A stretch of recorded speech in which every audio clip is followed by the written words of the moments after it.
Gens du voyage, c'est un terme administratif que les pouvoirs politiques en France nous ont donné, qui comporte les gens de cirque, les gens de fêtes foraines, les forains sur les marchés. C'est plutôt un terme administratif qu'un terme culturel.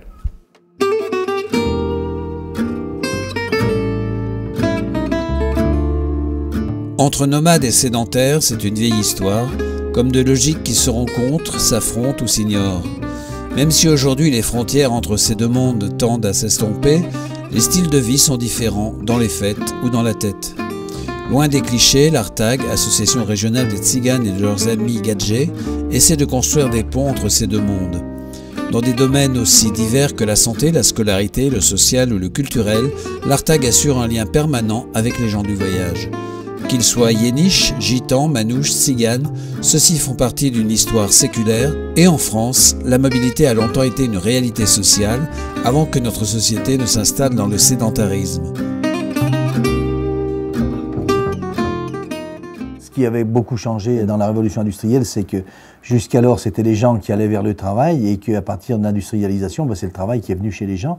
Donc la majorité des itinérants, les Savoyards, les Auvergnats et tout ça, qui partaient 6-8 mois pour aller travailler, sont restés chez eux puisque l'usine venait vers eux.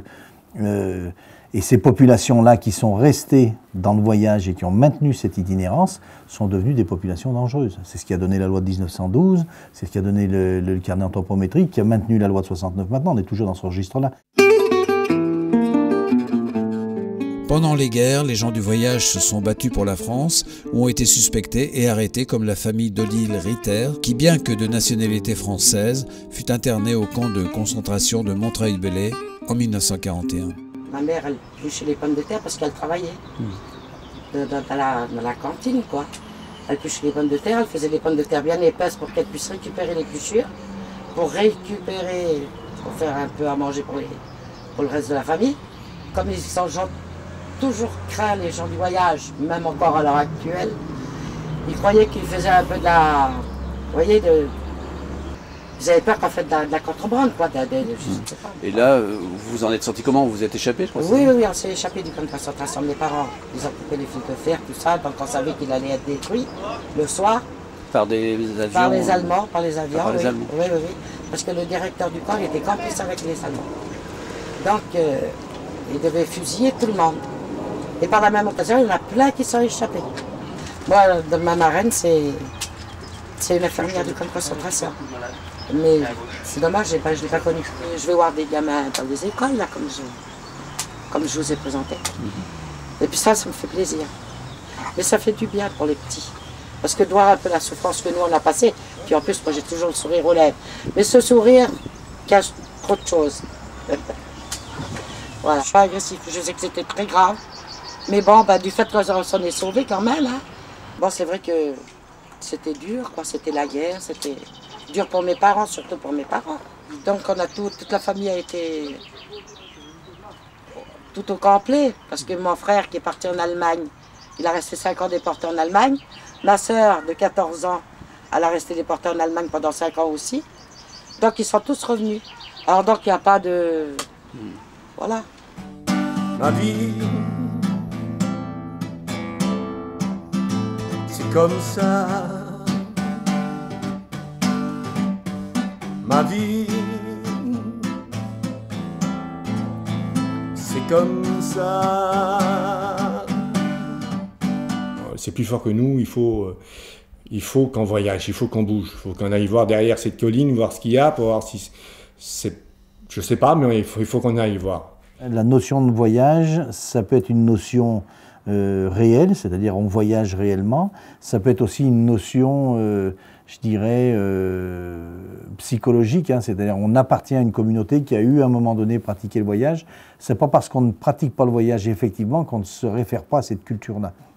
Ça c'est important parce qu'il y a quand même une vision un peu schématique qui est de dire soit on est voyageur et à ce moment-là on prend en compte des effets culturels, soit les gens ne voyagent plus et il n'y a aucune raison qu'ils ne vivent pas comme les gadgets. Ça devient difficile de gagner sa vie tout en voyageant. Et ça, c'est un problème énorme de société. Même pour nous, ça devient difficile de gagner notre vie. Et puis ça coûte cher, le voyage. Ça ne gagne plus sa vie. Pour faire un panier, maintenant, il faut 3 heures. Le panier, il faudrait le vendre de 70-80 euros. Personne n'achète, là, 80 euros. Chez les Chinois, ils l'achètent 10 euros. Donc, tous les gens qui travaillent à l'heure actuelle dans les gens du voyage cherchent un métier qu'ils puissent faire. Donc, les marchés, ils font les galages, ils coupent les arbres, ils font les trucs qu'ils trouvent, parce que comme c'est des chineurs, ils chinent, ils gagnent leur métier. Mais c'est difficile, c'est très difficile. C'est plus difficile maintenant qu'il y a une dizaine d'années en arrière.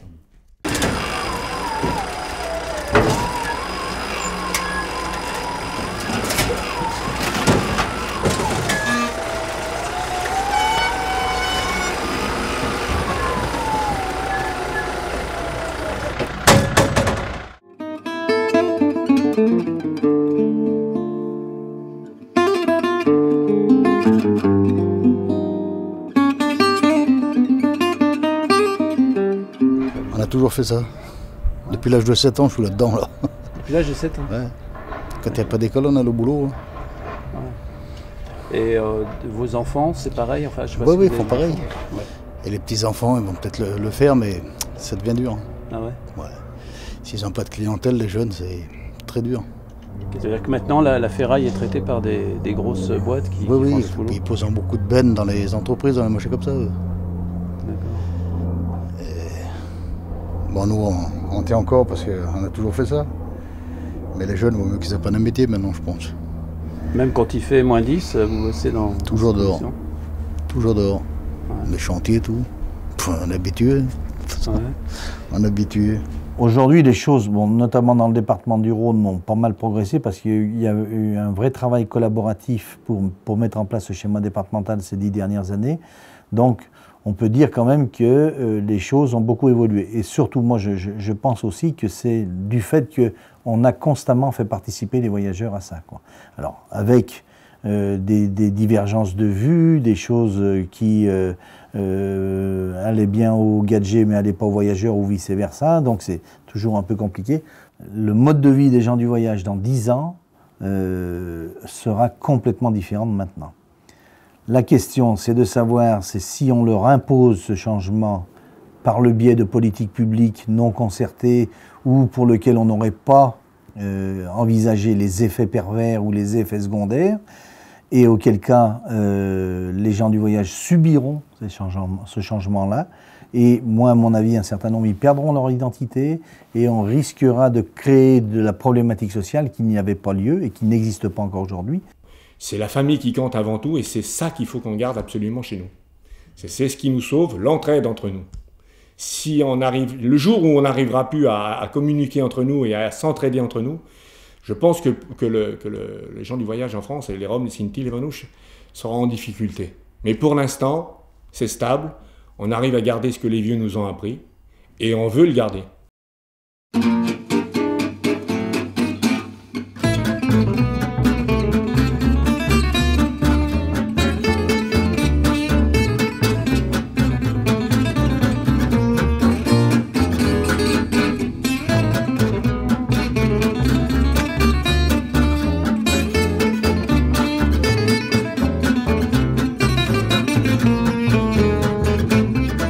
Même à l'heure actuelle, il y a des écoles qui ne nous veulent pas. Il faut qu'ils demandent l'autorisation au maire, le maire, il faut qu'il demande l'autorisation à l'académie, et ça, cela se prend 15 jours. Et nous, 15 jours après, on n'est plus là. Donc ça fait que les gamins, ils sont sur les aires d'accueil, alors le sédentaire qui passe avec la voiture, il dit « Tiens, les gens du voyage, les gamins, ils ne vont pas à l'école. » Et en fin de compte, c'est l'école qui ne nous a pas voulu. Mais il y a 20 ans, ça ne se faisait pas, ça. Et ça marche aussi pour la CMU. Parce que quand on va dans un hôpital ou un truc comme ça, on est obligé de donner une livret spécial de circulation. Et quand on donne ça, là, on est hors d'atteinte de nuire, ils croient qu'on ne peut pas payer, ils croient qu'on n'a pas la sécurité sociale, ils croient qu'on n'a pas la carte vitale. Ça revient toujours, c'est le serpent qui se mord les queues, ça revient toujours en boucle. On ne peut parler de droit commun qu'en termes de finalité. Il faut que les gens arrivent à ça. Or, aujourd'hui, on pense, et on est plutôt sur cette logique des méthodes, c'est-à-dire, pour que les gens arrivent à ça, il faut qu'ils aient tous le même accompagnement et qu'ils fassent tous la même chose. Or, justement, ça ne fonctionne pas, et c'est bien tout le propre de l'action sociale. Moi, à mon avis, c'est le sens propre de l'action sociale. L'action sociale n'existe que pour accompagner les gens quel qu'il soit, qui ne rentre pas dans ces normes-là. Hein, et ça a toujours été. Or, aujourd'hui, la difficulté, c'est qu'on pense que c'est par telle méthode normée que tout le monde doit passer. En fait, les gens du voyage, ils sont réfractaires ou n'y comprennent pas, ou la norme n'est pas adaptée à ces publics. Et il y a certains publics dans notre société aujourd'hui qui n'accèdent plus aux droits ou qui ne se maintiennent plus dans les droits ou qui ont un vrai chemin de croix pour arriver aux droits parce qu'on veut leur appliquer des méthodes normées qui n'ont aucun effet ou qui ont des effets négatifs.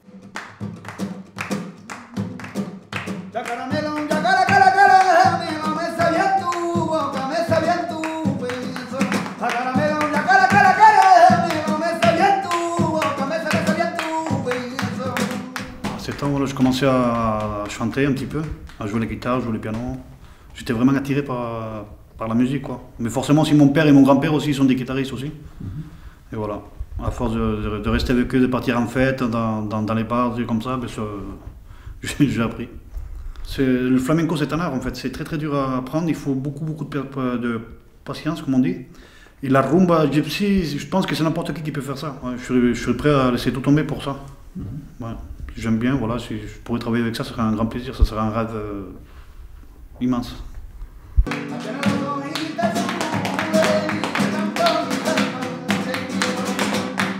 Forcément, on est mieux en maison l'hiver, quoi. Mais après l'été, on aime bien sortir dehors en fait. Faire un barbecue, voyager, partir à droite à gauche, partir en vacances, tout ça. Ils voient comme ça, ils savent que je suis gitan, c'est vrai qu'ils restent un petit peu à l'écart. Mais après, dès que j'ai une guitare dans les mains, je chante, je pense qu'ils me voient sur un autre angle. Après, le courant, ça passe mieux.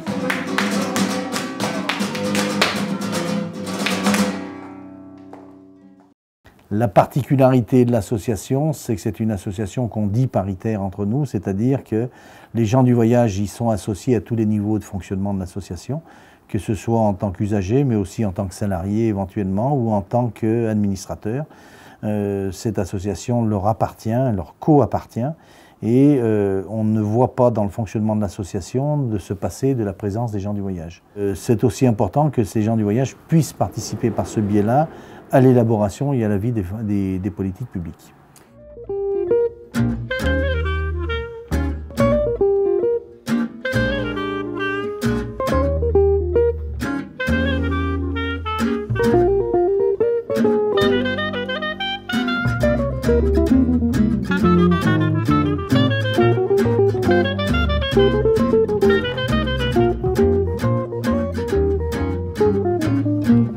Ça dépend du centre social. Donc il faut une adhésion au centre social qui couvre les assurances et tout ça. Et c'est une carte pour la famille toute l'année et ça coûte 10 €. Qu'est-ce que vous avez envie de faire? Auxiliaire de vie. Bah, je vais commencer en septembre en fait. Mais moi je trouve que c'est ça qui manque, c'est les places. Il n'y a pas assez de place pour tout le monde en fait. Comme nous, regarde, moi je viens de Saint-Étienne, j'aimerais bien venir vers la famille de mon compagnon, mais je peux pas. Parce qu'il n'y a pas de place. Et il faut, je pense, combattre cette idée que parce qu'on aurait fait du logement ou parce qu'on aurait fait des lieux de stationnement pour les itinérants, on aurait réglé tous les problèmes. Ça, c'est la première base pour pouvoir travailler. Maintenant, il y a tout un travail de fond, de compréhension du monde, d'ouverture au monde pour les gens du voyage qui étaient, pour des raisons sécuritaires et communautaires, assez fermés sur eux-mêmes, mais en même temps de l'autre côté, du côté de la société des gadgets, qui aujourd'hui a encore une vision très fantasmatique de cette population. Mais bon, on a déjà besoin de personne pour s'en sortir, quand on veut s'en sortir. Hein, chez nous, il n'y a pas de chômeurs, on est toujours capable de se démerder quand on en a envie. C'est vrai que oui, pas assez avant, ils étaient mal vus, quoi. C'était vu déjà comme le voleur. Hein, le voleur de poules, ça on le connaît, c'est très voilà, et bon, ben, c'est tout. Mais bon, bien que l'image elle reste toujours, hein, on est mal vu. Et bon, on n'a rien pour se cacher derrière comme certaines races de personnes, hein, qui ont un consulat, un truc comme ça. Nous on n'a que la France, quoi.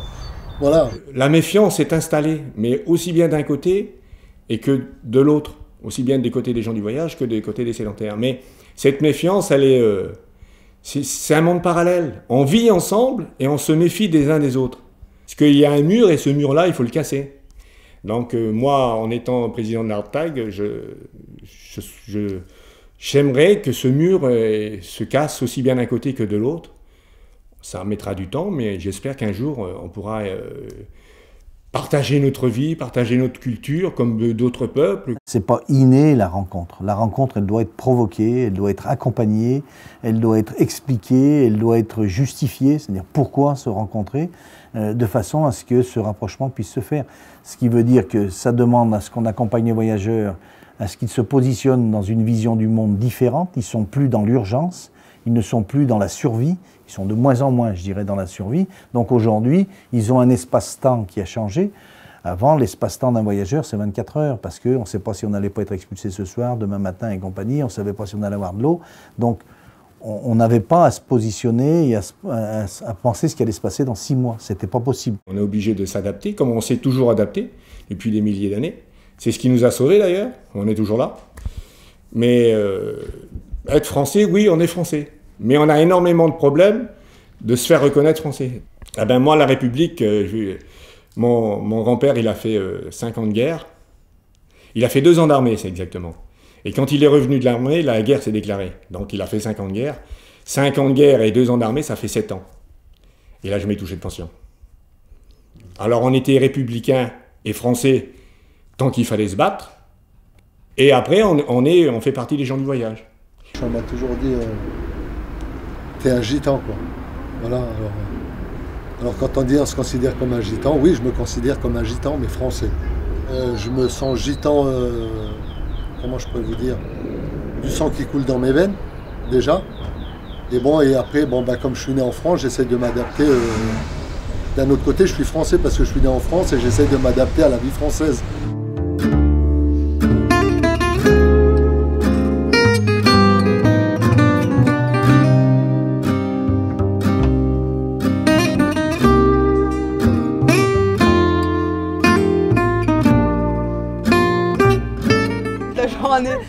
On a tous 1 ou 2 gamins minimum et on fait tout le reste, quoi. C'est-à-dire ménage, linge. Mais il y en a qui travaillent, il y en a pas. Il y en a qui travaillent aussi en même temps. Après, c'est un choix. Bon, là, on a les enfants, ils sont petits, mais peut-être après, quand ils seront grands, on sera peut-être obligés de travailler aussi. Il y a plein de choses qui sont perdues, ça c'est vrai, beaucoup de choses. Mais sans ça, on élève les enfants comme nous on était élevés, et bon, en évoluant aussi avec les nouvelles choses qu'il y a maintenant.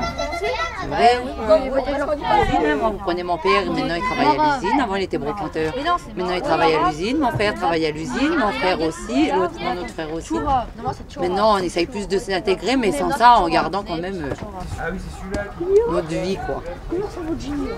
Les grands domaines, ça va être l'évolution des pratiques économiques, ça va être la scolarisation des enfants du voyage et ça va être la question de la vie sociale. Ces 3 thèmes-là, il faut absolument qu'on continue d'accompagner au plus près et qu'on accompagne les voyageurs pour qu'ils prennent ces positions-là. On peut penser que si on leur donne les moyens et si on les fait participer de façon à ce que ce soit eux qui choisissent le mieux possible l'évolution que doit connaître leur communauté, cette évolution obligatoire qui est en train de se faire se fera dans de bonnes conditions. Si par contre elle se fait subie, forcée ou contrainte, on va aller vers une destruction d'un système communautaire et qui va nous conduire à une individualisation des problèmes sociaux et non pas une individualisation des modes de vie, quoi. On n'est pas obligé d'être dans une case avec un numéro et une étiquette et un code barre. Le français moyen, il est comme ça. Alors ce qu'on appelle les gens que vous dites qui partent à droite, à gauche, c'est des marginaux. On est marginal parce qu'on voyage, on vit sur une toile de tente ou dans une caravane, ou on vit à l'extérieur, on n'est pas bien, mais on est français. Même quand on vit sur le trottoir, on fait partie de la France, on est républicain. C'est peut-être lui le premier qui va aller se battre. Mais comment faire reconnaître tout ça? Ça sera lent, mais on y arrivera. J'ai bon espoir. Je me souviens t'avoir connu dans un bain-marie de la mer. Je me souviens t'avoir